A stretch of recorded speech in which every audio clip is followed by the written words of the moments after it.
Chapter 2. In Search of Mr. Hyde. After dinner that evening, Mr. Utterson went into his office and unlocked a cupboard. He took out an envelope. It contained the will of Dr. Henry Jekyll, and was written in the doctor's own handwriting.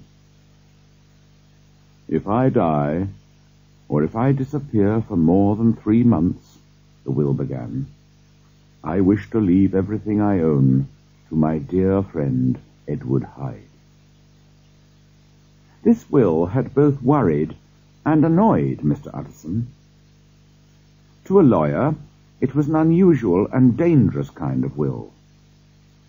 It was bad enough when Edward Hyde was only an unknown name, but now that the lawyer knew something about Hyde, the will worried him more than ever. It had seemed like madness before.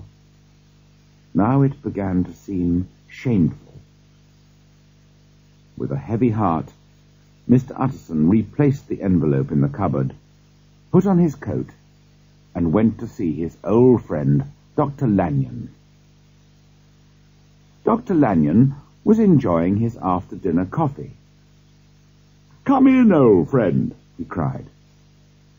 The two men had known each other since their school days. They sat for several minutes drinking coffee and talking companionably of this and that. At last, Mr. Utterson mentioned the thoughts that were worrying him. "I suppose, Lanyon," he said, "that you and I are Henry Jekyll's oldest friends." "I suppose so," said Dr. Lanyon, "but I don't often see him now." "Really?" said Mr. Utterson in surprise. "I thought you and he were interested in the same things." "We were at one time," said Dr. Lanyon, "but more than 10 years ago, Henry Jekyll became too, imaginative for me. He developed some strange, wild, unscientific ideas.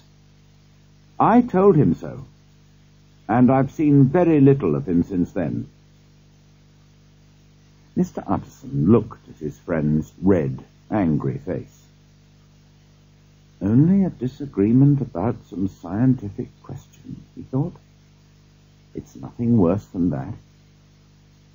Calmly he continued, "Did you ever meet a friend of Jekyll's? A man called Hyde?" "Hyde?" repeated Lanyon. "No, never." Soon the lawyer said good night and went home to bed, where he lay awake for a long time, thinking about Enfield's description of Hyde and Dr. Jekyll's will.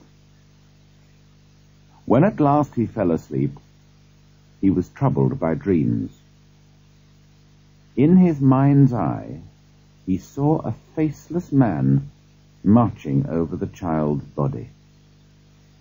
Then he saw his old friend Jekyll in bed, while the same faceless figure stood over him. The facelessness of that figure worried him deeply. "Very well, Mr. Hyde," said the lawyer to himself. "I will find you, and I will see your face for myself."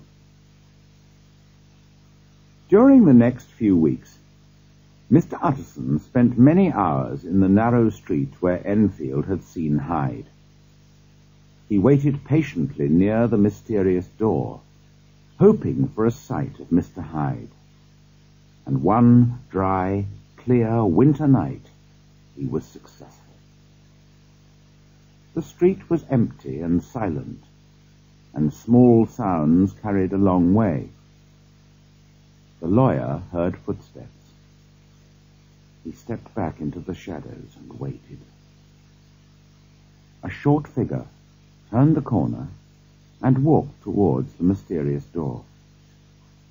Although Mr. Utterson could not see his face, he felt a strong, almost violent dislike for the stranger. Mr. Utterson stepped forward and touched him on the shoulder. "Mr. Hyde?" "Yes, that's my name," said the stranger coolly. "What do you want?" "I see that you're going in. I'm an old friend of Dr. Jekyll's. My name's Utterson. You must have heard my name. May I come in with you?" "Dr. Jekyll is not at home," replied Mr. Hyde. "How did you know me?" he added sharply. "First, let me see your face," replied the lawyer. Mr. Hyde hesitated for a moment. Then he stood under the streetlight, and the lawyer saw his face. "Thank you," said Mr. Utterson. "Now I shall know you again. It may be useful." "Yes," said Mr. Hyde, "it may indeed be useful. Here, too, is my address. You may need it one day." He gave the lawyer his address, which was in a poor part of London. "Good God," thought the lawyer. "Does Hyde know about Jekyll's will? Is that what he's thinking of?" But he said nothing. "And now," said Mr. Hyde, "how did you know me?" "You were described to me." "Who did that?" "I know people who know you." "Who?" asked Mr. Hyde sharply.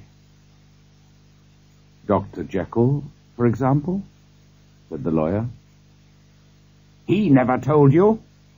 cried Mr. Hyde in sudden anger. "Don't lie to me!"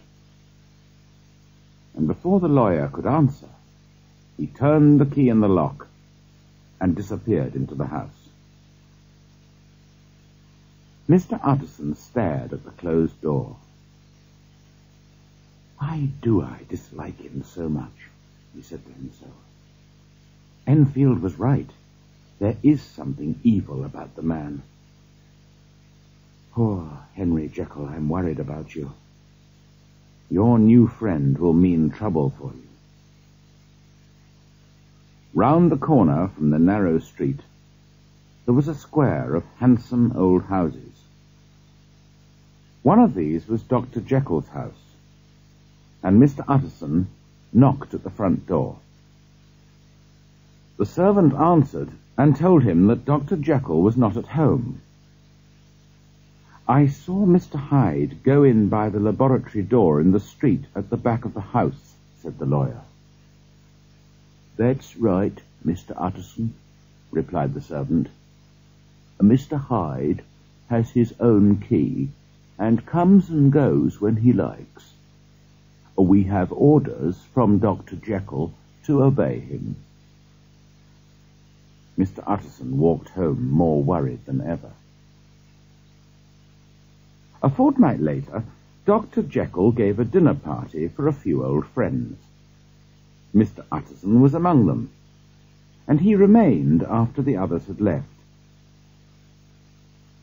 "I've been wanting to speak to you for some time, Jekyll," said the lawyer, "about your will."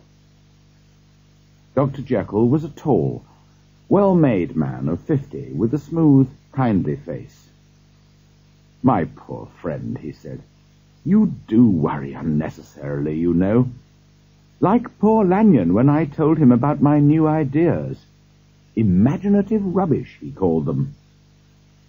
I'm very disappointed in Lanyon." But the lawyer did not want to talk about Dr. Lanyon. "You know, I've never agreed with your will," he continued. "You've told me often enough," said his friend sharply. "Well, I've learnt something about your friend Hyde," continued the lawyer. The colour of the doctor's handsome face changed from pink to greyish-white.